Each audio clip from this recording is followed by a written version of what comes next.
Mateus 11 e 12. Esse Mateus 11 e 12, esse versículo tem trazido algumas interpretações erradas no meio cristão. Mateus 11 e 12 diz assim: desde os dias de João Batista até agora, o reino dos céus é tomado à força, e os que usam de força se apoderam dele. Vou repetir: o reino dos céus é tomado à força, e os que usam de força se apoderam dele. Quando alguém interpreta este versículo dizendo que o reino de Deus é tomado na base do empurrão, puxando o tapete de um, pisando na cabeça do outro, sai da frente, que eu vou fazer o meu nome. A Bíblia não está dizendo nada disso. A Bíblia não está dizendo que para você prosperar na casa de Deus, para você acender a sua luz, você precisa apagar a luz do seu irmão. Você precisa passar na frente dele, passar na frente dela, derrubar, empurrar. Não. O reino de Deus não é tomado à força, de força física. O que está falando aqui é que o reino de Deus, para você chegar a tomar posse dele, você tem que se esforçar. Você tem que fazer força. A irmã estava cansada, com sono, mas alguém deu uma injeção de força para ela vir para a igreja. Às vezes nós temos vontade de ficar em casa, temos vontade, o corpo cansa, a mente cansa.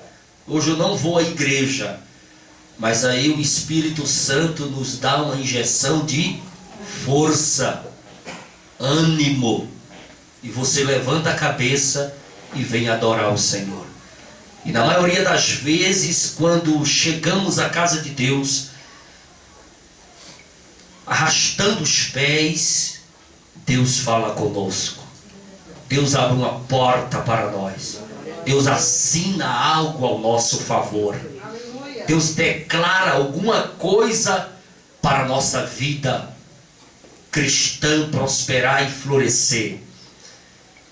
Então o reino de Deus, ele é tomado pelo esforço de você querer estar na presença de Deus. E muitas pessoas interpretam este versículo dizendo que nós devemos, custe o que custar,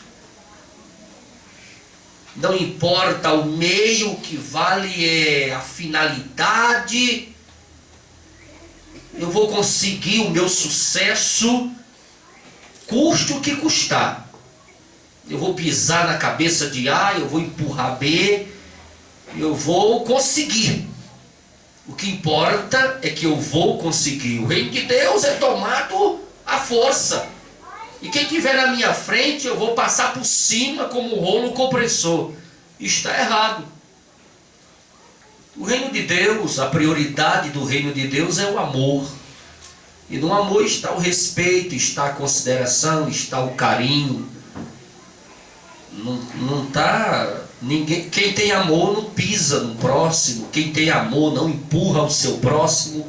Quem tem amor usa de amor. Então nós temos que ter muito cuidado quando for ler um versículo, interpretar um versículo, porque a Bíblia, ela não foi escrita pelo homem. A Bíblia é o único livro que quando você está lendo, o autor dela está perto de você, que é o Espírito Santo. É o único. Toda vez que você está lendo a Bíblia, o autor está presente. Ela não foi escrita pelo homem. O Espírito Santo de Deus revestiu, o Espírito Santo de Deus possuiu homens. O Espírito Santo de Deus estava sobre a vida dos homens que escreveram a Bíblia. E eu amo a Bíblia porque ela não esconde defeitos e fraquezas humanas. Eu amo a Bíblia porque ela nunca fica antiga. Ela é um livro sempre atual. Quem leu a Bíblia alguns séculos passados, ela se encaixava naquela época. Quem lê a Bíblia hoje, ela se encaixa hoje. Quem lê a Bíblia daqui a alguns séculos, futuramente, ela vai se encaixar, porque ela não fica antiga. Ela é nova a todo tempo, ela contextualiza todo o tempo, ela tanto serve para o passado, o presente e o futuro.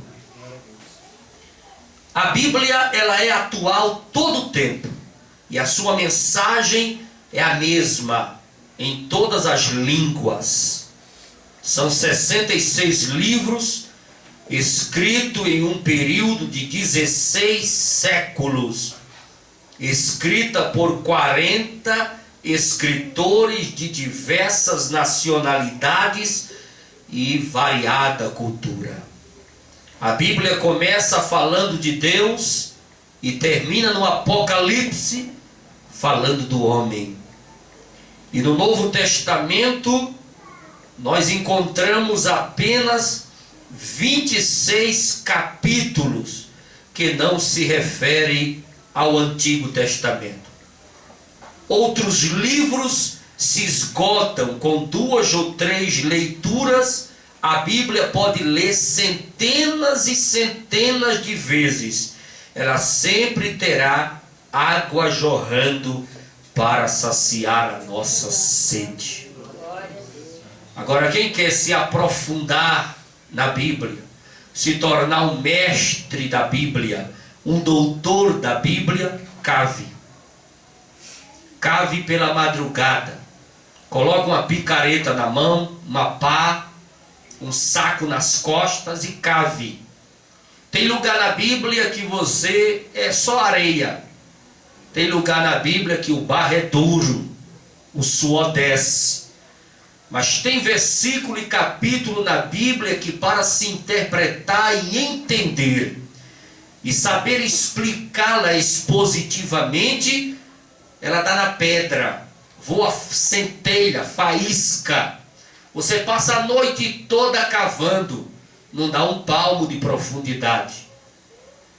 Mas se você continuar cavando, continuar orando, continuar pedindo ao Espírito Santo, que é o autor dela, para te abrir os olhos espirituais, explicar, interpretar e continuar cavando, ela dá água até na rocha. Ela é inesgotável. Ela mata a nossa sede, ela sacia a nossa sede. O sábio sem a Bíblia é ignorante, mas o inculto que tem a Bíblia, ele se torna um mestre. Em João capítulo 14, o versículo 26, tem um versículo tão lindo, dizendo que o Espírito Santo lembra o que lê. E dizendo o Senhor Jesus aos apóstolos uma palavra que talvez muitos irmãos não tenham lido este versículo, e se leu não percebeu, que Jesus disse aos apóstolos: o que vocês estão vendo e o que eu estou ensinando, vocês vão lembrar de tudo isso através do Espírito Santo para escrever. Olha que coisa linda. João 14, 26. Mas o conselheiro, quem é o conselheiro? O Espírito Santo, que o Pai enviará em meu nome, lhes ensinará todas as coisas e lhes fará lembrar tudo o que eu lhes disse.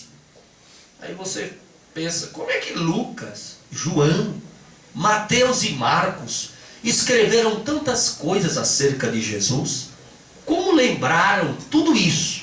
Detalhes, minúcias. Está aqui.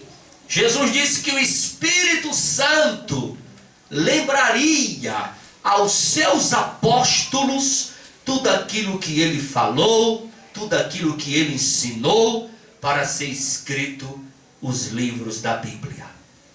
A Bíblia, de 66 livros, de 40 autores, escrita em um período de 1500 anos, ela nos ensina coisas profundas e tremendas. Abra aí, Êxodo capítulo 20, versículo 14. Olha que coisa tremenda. Êxodo 20, 14. A Bíblia diz: não adulterarás. Quando a Bíblia diz não adulterarás, ele aqui não está falando de adultério adorando a deuses pagãos, não. Se quiser também interpretar dessa maneira, sim. Mas a Bíblia está aqui se referindo diretamente ao adultério do corpo físico, ao adultério do sexo que suja, macula, coloca nódoa na vida do homem e na vida da mulher. Não adulterarás. Êxodo 22 e 19. 22 e 19 de Êxodo: todo aquele que tiver relações sexuais com animal terá que ser executado. Está dizendo aqui no Êxodo, no Pentateuco, que todo aquele que tiver relações sexuais com animal seja morto, executado. Se você entrar na internet, você acessa o bestialismo. Uma coisa horrenda, nojenta, asquerosa aos olhos de Deus. Mas a humanidade procura essas práticas nojentas, cebosas, que desagradam ao Senhor nosso Deus. Veja o que a Bíblia ensina em Levítico. Abra sua Bíblia em Levítico. Levítico, capítulo de número 18. Vamos folhear rapidamente. É coisa rápida. Levítico 18, 22 e 23. Diz assim: não se deite com um homem como quem se deita com uma mulher. É repugnante. Aqui está falando do homossexualismo. Um homem se deitar com outro homem como se fosse uma mulher. Isso é repugnante. Deus abomina, Deus reprova. E o versículo 23 diz: não tenha relações sexuais com um animal, contaminando-se com ele.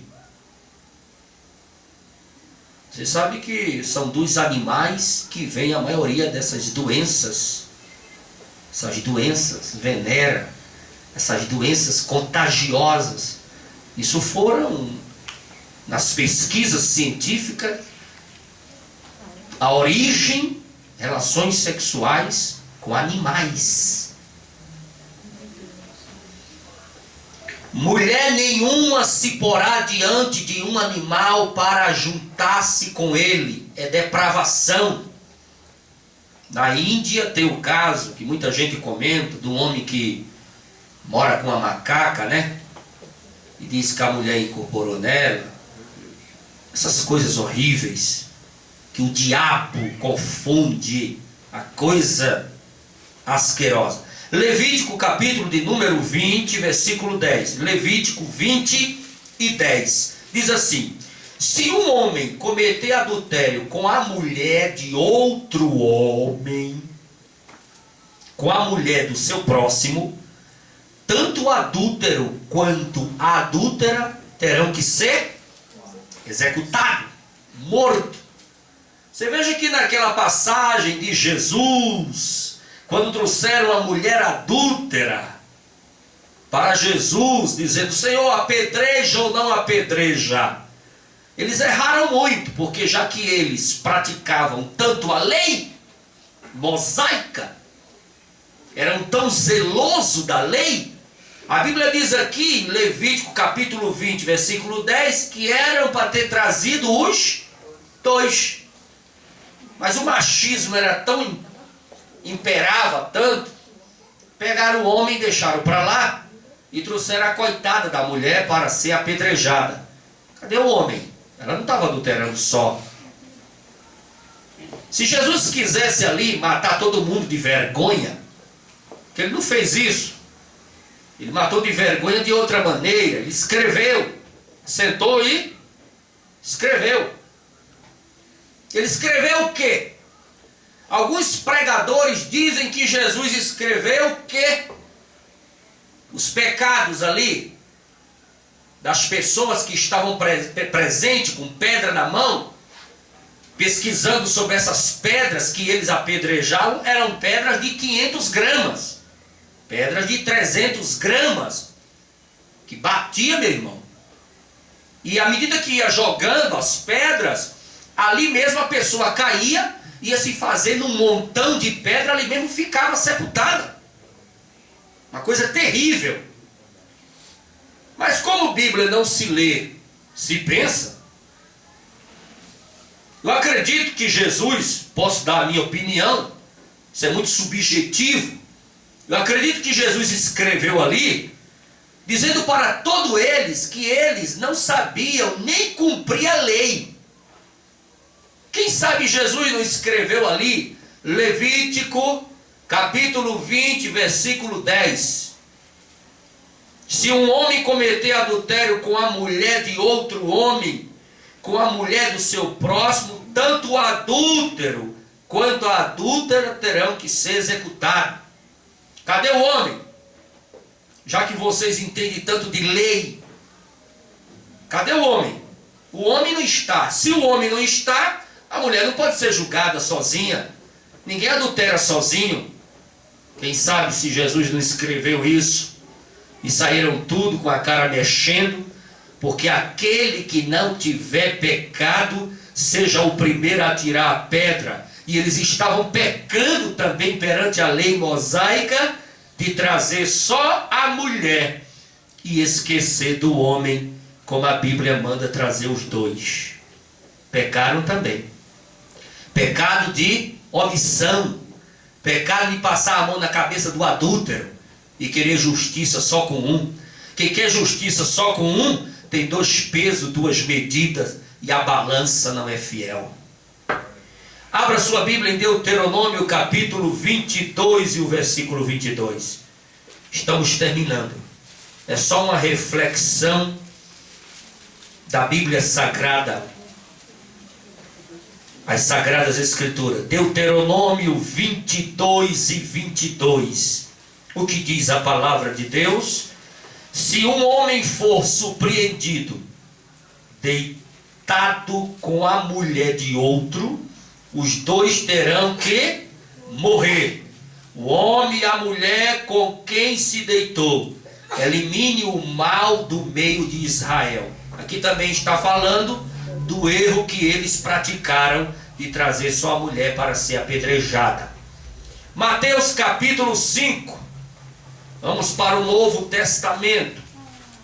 Mateus capítulo de número 5, versículo 27 e 28. O sexo na Bíblia é muito interessante, irmão. O sexo na Bíblia. Viu? Você pesquisando sobre sexo na Bíblia é uma coisa tremenda. A Bíblia fala de tudo, principalmente de sexo, se você quiser aprender sobre ele. Mateus capítulo 5, versículo 27 e 28. Vocês ouviram o que foi dito? Não adulterarás. Mas eu lhes digo, qualquer que olhar para uma mulher para desejá-la, já cometeu adultério com ela no seu coração. Quem foi que disse que a graça é liberal? Quem foi que disse que a graça é suave? Se na lei de Moisés adultério só era considerado adultério se fosse praticado o ato sexual, na graça Jesus criou o adultério do coração. Coração adultera? Sim. Aí tem pessoas que dizem assim: Jesus deixou a graça porque tem aquele versículo que diz: o meu jugo é suave e o meu fardo é leve. Aí o camarada quer pintar e bordar na graça. Quer pintar e bordar. Estamos no tempo da graça, pastor. Esquece esse negócio de lei. Lei é jugo, lei é peso, lei é apertar os irmãos, pisar nos irmãos. Estamos no tempo da graça.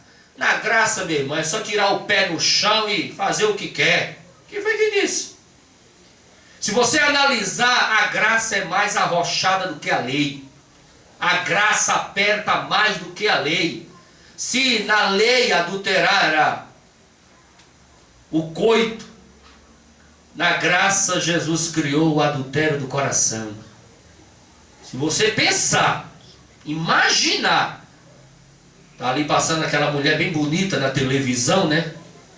Aquele avião, toda projetada, toda siliconizada, toda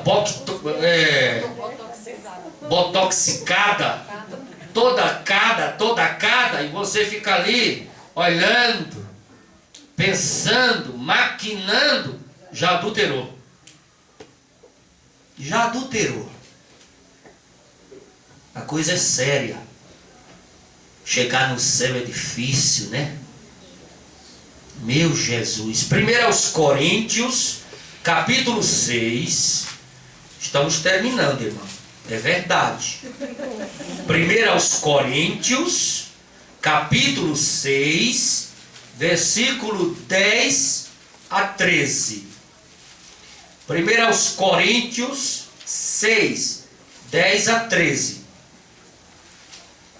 6, 10 a 13.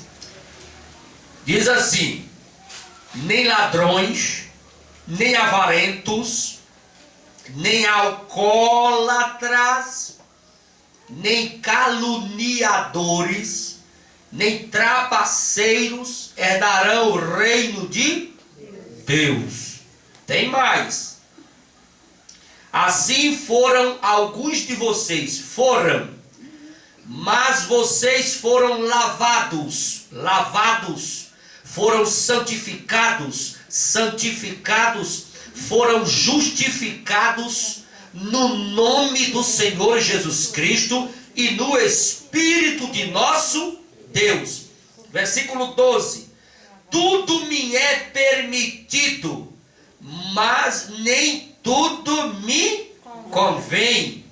Tudo me é permitido, mas eu não deixarei que nada me domine.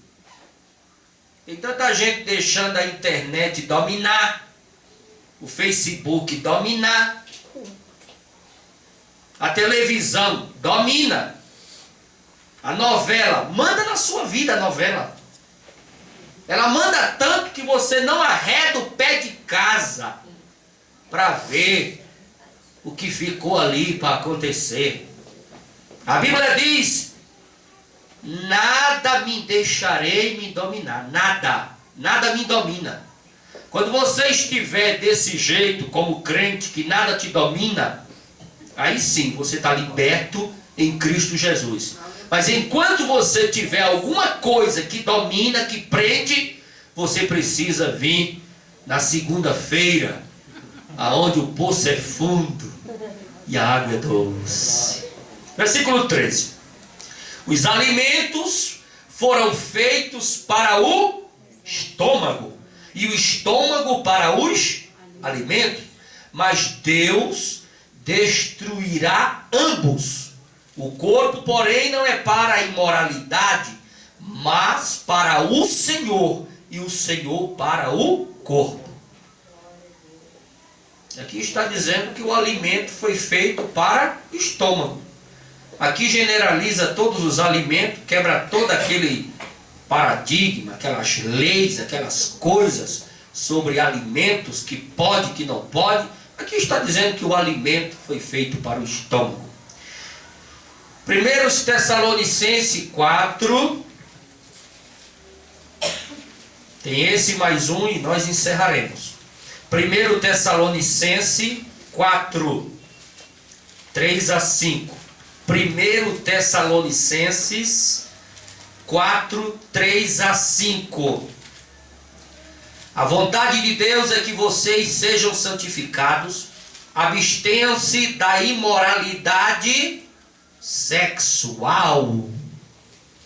Cada um saiba controlar o seu próprio corpo de maneira santa e honrosa, não dominado pela paixão de desejos desenfreados, como os pagãos que desconhecem a Deus. Desejos desenfreados. Todo mundo tem desejo, mas o seu não pode ser desenfreado. Coloque freios nos seus desejos.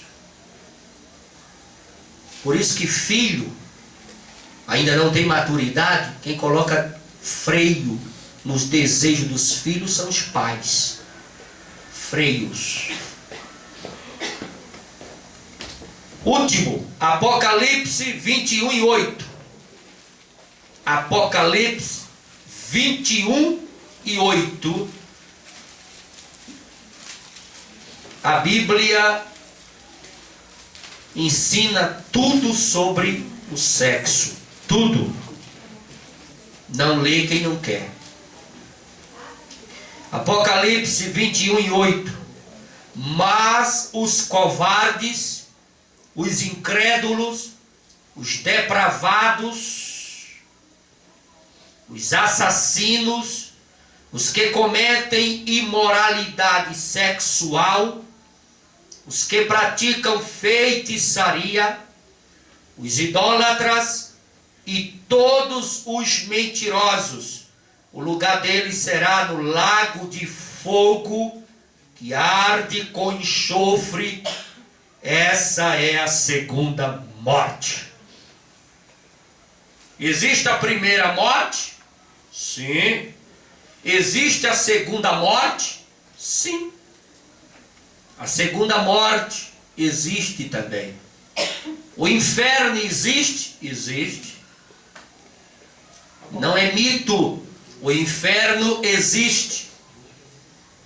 Nós temos que ter cuidado com o que o mundo fala sobre sexo e com o que a Bíblia fala sobre sexo. Temos que ter muito cuidado. Obrigado. O sexo na Bíblia é uma coisa muito séria. Que Deus abençoe os santos irmãos.